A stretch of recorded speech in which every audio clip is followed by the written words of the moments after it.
ওপর সিংহ রাশি 27 অক্টোবর থেকে 2রা নভেম্বর গুরুদেব আপনার চন্দ্র রাশির একাদশ ঘরে অধিষ্ঠিত হবেন এবং এই পরিস্থিতিতে পূর্ণ ও সন্তুষ্ট জীবনের জন্য আপনার মানসিক শক্তি বৃদ্ধি করুন।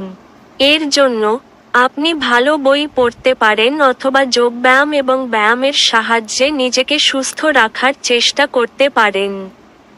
আপনি যদি বুদ্ধিমানের সাথে কাজ করেন, তাহলে এই সপ্তাহে আপনি অতিরিক্ত অর্থ উপার্জন করতে পারেন।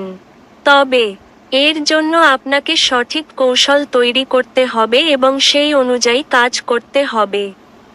এই সপ্তাহে আপনার বাবা মায়ের খারাপ স্বাস্থ্যের উন্নতি হওয়ার সম্ভাবনা রয়েছে, যার ফলে আপনি আপনার অনেক মানসিক সমস্যা থেকে মুক্তি পাবেন।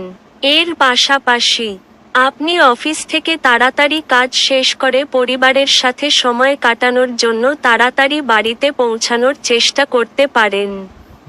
যারা তাদের সৃজনশীল ক্ষমতা বৃদ্ধির জন্য নিজেকে সময় দিতে চেয়েছিলেন তারা এই সপ্তাহে কর্মক্ষেত্রে কিছুটা অবসর সময় পেতে পারেন, কারণ ভগবান শনি আপনার চন্দ্র রাশির অষ্টম ঘরে উপস্থিত থাকবেন। এই সময়ে আপনি প্রযুক্তি বা ইন্টারনেটের মতো সোশ্যাল মিডিয়ার সাহায্যে আপনার পরিকল্পনা উন্নত করতে পারেন।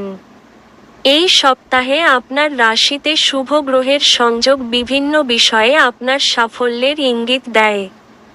অতএব আপনার জন্য ভালো হবে মনোযোগ সহকারে পড়াশোনা করা এবং প্রতিটি সমস্যা থেকে মুক্ত থাকা, কারণ এই সপ্তাহে সাফল্য আপনার হবে।